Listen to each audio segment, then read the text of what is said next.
Hello students of class 12. So today I am going to start the new topic of matrix, that is multiplication of matrices. See, already I have discussed addition and subtraction, and there are some criteria. Whenever we have to add two or more matrix, we have to see that the order of every matrix should be equal to each other. Okay. Similarly, in matrix multiplication also we have to check that some criteria should be fulfilled. So here the multiplication of two matrix, the criteria is multiplication of two matrix gives another matrix. Okay, that means when we multiply two matrix we will again get another matrix. It is possible only if the number of column in first matrix is equal to the number of row of second matrix. Okay, it is possible, matrix multiplication will be possible if the number of column in first matrix is equal to the number of row of second matrix. So see here the matrix A is this one, and order is 2 into 3, that means 2 row and 3 column, and here the number of rows is 3 and column is 1. Okay, now I want to find A into B. So how to find A into B? First of all you have to write A, then you have to write B, but first of all you have to check the criteria that number of column in first matrix is equal to the number of row of second matrix. So see here the column number is 3, and here in the second matrix the row number is also 3. Therefore matrix multiplication is possible. Okay, so now how to multiply it? First of all you have to write all the elements inside the matrix, then you have to multiply it. So see how to multiply two matrix. We have to multiply like this. See, I am multiplying matrix A with B. So the elements of first row, you have to multiply the elements of first row with the elements of first column in the second matrix. So here first of all 1 will be multiplied by 5, then plus 2 will be multiplied with 7, 2 into 7, then plus 3 into 6. Okay, so you have to write in the first row. Okay, now next will be second row. Second row is multiplied with first column of this matrix. It has only one column, so we will multiply with it, but where we have to write in the second row. Okay, so in second row we have to write minus 5 into 5 plus 0 into 7 plus next क्या हो जाएगा 1 into 6. Okay, like that if you do the final calculation the answer will we are getting as 37 और नीचे क्या है minus 19. Okay, so this is the resultant matrix. So there is very much difference between addition, subtraction and multiplication part. Okay, multiplication is totally different. We cannot multiply corresponding elements of first matrix with other, because there is a reason for that. I will tell you the reason later on after this question. Okay, first of all see here what are the things we have seen here. We have seen that the number of columns in first row is equal to the number of rows in the second row matrix. Okay, ये हम लोग को सबसे पहले देखना है कि ये फुलफिल हो रहा है कि नहीं. अगर ये फुलफिल होगा then only we can multiply two matrix. Okay, second condition is अगर हम लोग b इंटू ए करते हैं, अगर b को हमने पहले रखा और a को अगर हम लोगों ने बाद में रखा, तो क्या मैट्रिक्स मल्टीप्लिकेशन एवरी टाइम क्या पॉसिबल होगा? So answer is no, because हम लोग जो देख रहे हैं मैट्रिक्स मल्टीप्लिकेशन के लिए जो सेटिस्फाई होना चाहिए that will be number of column of first matrix is equal to the number of rows in the second matrix. वो हमेशा इक्वल नहीं भी हो सकता है अगर हम लोग उल्टा करें तो. जैसे b को a का जगह रखा है, a को b की जगह रखा है, तब हम लोग अगर b को पहला मैट्रिक्स ले रहे हैं, b को पहला मैट्रिक्स लेने से उसमें नंबर ऑफ कॉलम क्या है 1, बट इसमें नंबर ऑफ रो क्या है 2. ठीक है, तो दोनों इक्वल नहीं है, that means matrix multiplication possible नहीं होगा. तो हम लोगों ने एडिशन में क्या पढ़ा? मैट्रिक्स एडिशन में हमने ये देखा कि वो कम्यूटेटिव प्रॉपर्टी सेटिस्फाई करता है, but multiplication of two matrix में हम ये देखेंगे कि मैट्रिक्स मल्टीप्लिकेशन में कम्यूटेटिव प्रॉपर्टी सेटिस्फाई नहीं कर रहे हैं. Okay, so A B may be not equal to B into A. ठीक है, कभी कोइंसिडेंटली कभी हो सकता है. ठीक है, उसका एग्जाम्पल भी मैं तुम लोग को बाद में दूंगी, बट अभी के लिए हम लोग एवरी टाइम के लिए मतलब हम लोग कम्यूटेटिव प्रॉपर्टी या एसोसिएटिव प्रॉपर्टी किसके लिए देखते हैं? कोई भी नंबर्स के लिए देखते हैं, तो every number should satisfy that property. But यहाँ पे क्या है, ये हर एक मैट्रिक्स के लिए ट्रू नहीं होगा. जैसे कि ये मैट्रिक्स में a इंटू बी हम लोग इजीली फाइंड कर सकते हैं. ठीक है, यूजिंग दिस मेथड. हाँ, ये जो मैंने मेथड तुम लोग को बताया किस तरह से मल्टीप्लाई किया जाता है, रो को हम लोग को कॉलम के साथ मल्टीप्लाई करना है, ठीक है। ईच वन के लिए ईच एलिमेंट होगा, हर एक के लिए ईच एलिमेंट होगा। ऐसा नहीं होगा कि वन सबके साथ मल्टीप्लाई हो रहा है, ईच एलिमेंट के लिए ईच करस्पॉन्डिंग एलिमेंट यहाँ पे प्रेजेंट है। सिमिलरली इसके लिए भी हर एक एलिमेंट यहाँ पे प्रेजेंट है, यानी कि ये सब एलिमेंट्स जो है वो इसके बराबर होना पड़ेगा। तो ये सब एलिमेंट्स हम लोग यहाँ क्या बोल सकते हैं, this denotes number of columns and this one denote number of रोज, ठीक है। तो कॉलम का जो कॉलम है, कॉलम का हम लोग मतलब जो ऐसा है फर्स्ट मैट्रिक्स वो सेकंड मैट्रिक्स के साथ इस तरह से मल्टीप्लाई हो रहा है, ये ऐसा है और ये इस तरह से मल्टीप्लाई हो रहा है, ठीक है।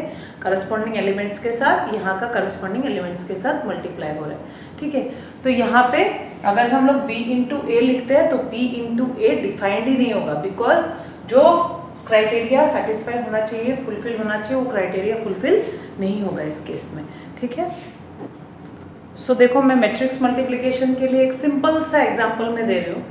सपोज तुम 2 दिन गए हो मार्केट में, फर्स्ट डे या सेकेंड डे। फर्स्ट डे में तुमने क्या किया, नोटबुक तुमने खरीदा 20 नोटबुक्स खरीदा, ठीक है। डे 2 में तुम लोगों ने 5 नोटबुक खरीदा। सिमिलरली तुमने पेन खरीदा और क्वांटिटी ऑफ पेन है सपोज 10 है क्वांटिटी पेन का ऑन डे 1। डे 2 में इसी तरह से तुमने 30 पेन्स खरीदा। अभी हम लोग ये जो रिप्रेजेंटेशन है, ये जो तुम लोग को दिया हुआ है, इसको हम लोग मैट्रिक्स में इसको रिप्रेजेंट करना चाह रहे हैं। जैसे कि मैंने पहले भी फर्स्ट क्लास में बताया, सिंपल कोई आइटम्स खरीदना हो गया या फिर कोई कॉस्ट हो गया किसी का या फिर इन्वेस्टमेंट हो गया, ठीक है। किसी भी चीज़ को हम लोग मैट्रिक्स में रिप्रेजेंट कर सकते हैं। तो इस डाटा को भी हम लोग क्या कर सकते हैं, ये जो इन्फॉर्मेशन है इसको हम लोग मैट्रिक्स में रिप्रेजेंट कर सकते हैं। तो अगर मैं इसको मैट्रिक्स में इसी तरह से रिप्रेजेंट करूँगी, सपोज 20, ठीक है, यहाँ 10, यहाँ पे 5, यहाँ पे 30। तो पहला रो डिनोट कर रहा है क्वांटिटी ऑफ नोटबुक के लिए और नेक्स्ट रो जो है वो डिनोट कर रहा है क्वांटिटी ऑफ पेन को। तो इसका देखो ऑर्डर कितना हो गया, 2 × 2, ठीक है। अभी मुझे फाइंड करना है टोटल कॉस्ट, ठीक है। Total cost in day 1 and total cost in day 2। तो कॉस्ट के लिए मुझे उसका ईच वन का कॉस्ट मालूम होना पड़ेगा। तो यहाँ पे मैंने कॉस्ट ऑफ नोटबुक लिखा है। 1 नोटबुक का कॉस्ट है सपोज ₹30 और 1 पेन का कॉस्ट है सपोज ₹10। तो देखो 30 किसके साथ मल्टीप्लाई होगा, यस नोटबुक का क्वांटिटी के साथ में, ये इसके साथ मल्टीप्लाई होगा, ठीक है। नेक्स्ट पेन का जो कॉस्ट है ₹10, वो पेन का क्वांटिटी के साथ मल्टीप्लाई होगा। उसके बाद हम लोग क्या करेंगे, डे 1 का कितना टोटल कॉस्ट निकला उसको निकालने के लिए ये तो हम लोगों ने इंडिविजुअली मल्टीप्लाई कर दिया, जो आंसर मिला उन दोनों को हमको क्या करना पड़ेगा, प्लस, ओके। सो अगेन देखो वो जो तुम्हारा कॉस्ट दिया हुआ है वो तो कॉस्ट है।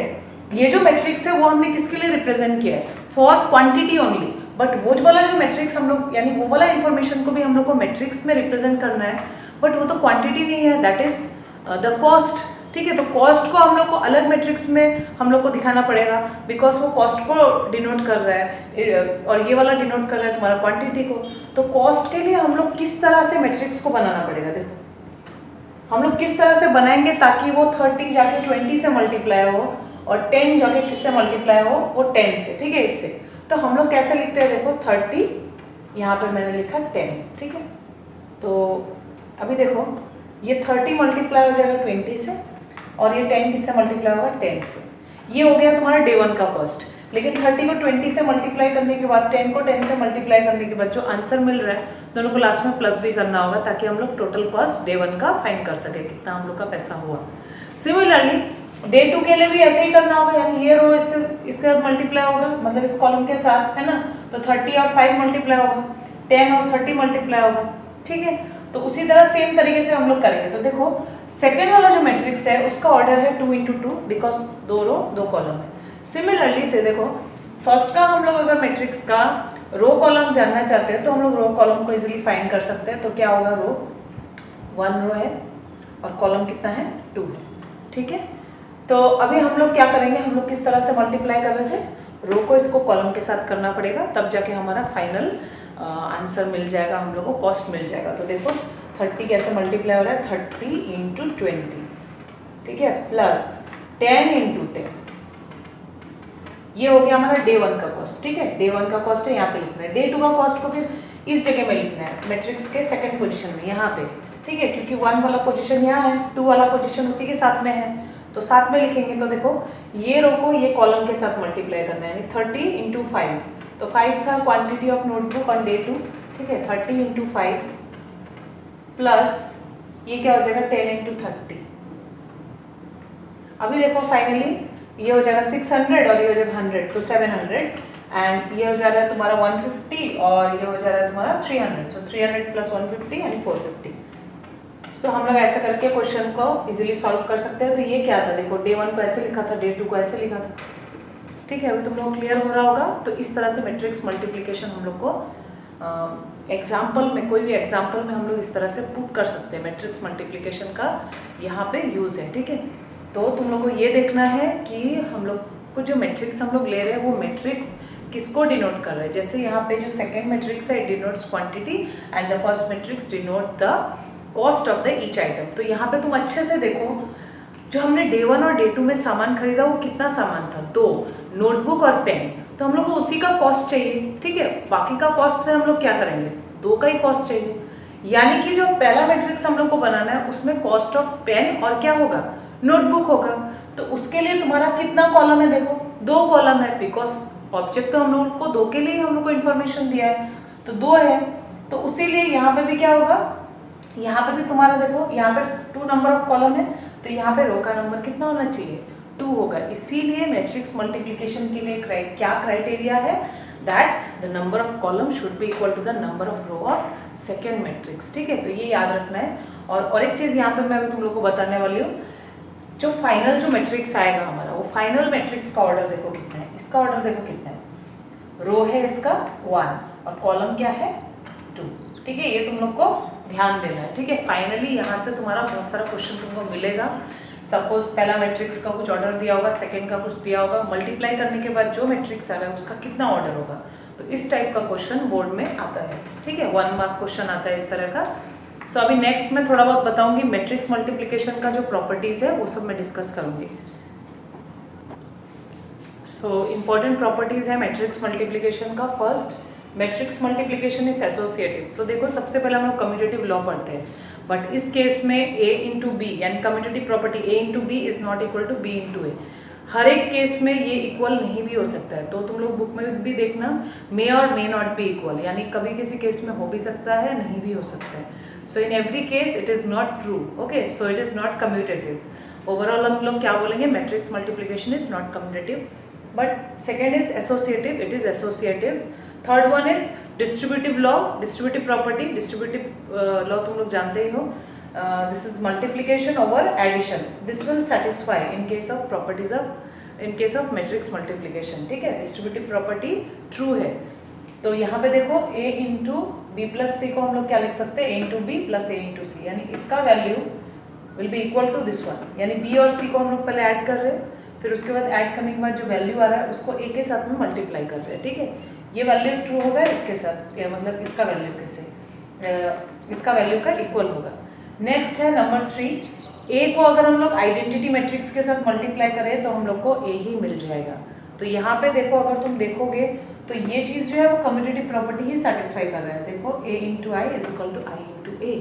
तो मैंने तुम लोग को पहले ही बोला कि कहीं कहीं पे कोई कोई मैट्रिक्स के लिए ये सेटिस्फाई कर सकता है, बट ज़रूरी नहीं कि एवरी मैट्रिक्स के लिए सेटिस्फाई करेगा, ठीक है। तो कभी कभी नॉट डिफाइंड भी हो सकता है, जैसे कि मैंने तुम लोग को क्राइटेरिया बताया वो फुलफिल होना भी पड़ेगा। मैट्रिक्स मल्टीप्लिकेशन कब एग्जिस्ट करेगा, जब पहला मैट्रिक्स का column is equal to row का row number of rows in second matrix होगा, तभी वो फुलफिल करेगा। तो अगर हम लोग कभी कभी ऑर्डर को चेंज कर देते हैं, कभी कभी वो इक्वल नहीं भी हो सकता है, ठीक है। सो कभी कभी नॉट डिफाइंड भी हो सकता है वो। नेक्स्ट है number 4, a into null matrix is equal to null matrix into a will be equal to a, sorry null matrix, sorry it should be equal to null matrix. Null matrix तुम लोग जानते हो, उस matrix के अंदर में elements होते हैं 0 0, सब 0 एलिमेंट्स होता है। तो जब हम लोग a के साथ में मल्टीप्लाई करेंगे तो तुम देखोगे सब मल्टीप्लाई होके फिर ऐड होके सब क्या हो जाएगा, 0 हो जाएगा। That means it will be a null matrix finally. So next I am going to discuss some of the question.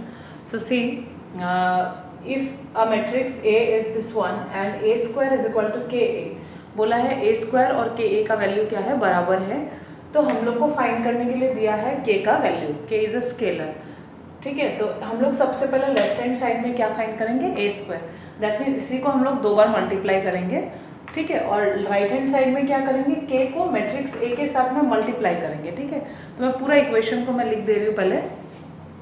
तो देखो ए स्क्वायर क्या है, लेफ्ट हैंड साइड में A square is equal to A into A, okay, और ये है के ए, तो हम लोग ए को दो बार लिख लेंगे, ये मल्टीप्लाई होगा, और राइट हैंड साइड में के ए के साथ मल्टीप्लाई होगा सभी एलिमेंट्स के साथ, तो के माइनस के प्लस के।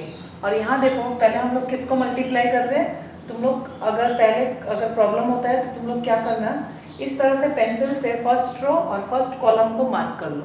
ठीक है, पहले मल्टीप्लाई करो, तो 1 इंटू 1 ये हो जाएगा, पहला रो में हम लोग लिखेंगे, प्लस -1 इंटू -1, तो उसको ऐसे लिखेंगे। ठीक है, उसके बाद फर्स्ट रो के साथ फर्स्ट कॉलम मल्टीप्लाई कर लिया, अभी इसको मिटा देना। ठीक है, उसके बाद हम लोग किसके साथ करेंगे, फर्स्ट रो को सेकंड कॉलम के साथ, और जब फर्स्ट रो को सेकंड कॉलम के साथ करेंगे तो उसको लिखेंगे यहाँ पे ही, यानी फर्स्ट रो सेकंड कॉलम के जगह में लिखेंगे। ठीक है, तो जिस रो के साथ जिस कॉलम को मल्टीप्लाई कर रहे हो उसी जगह में वो एलिमेंट को भी लिखना है। ठीक है, तो 1 इंटू -1 प्लस -1 इंटू +1।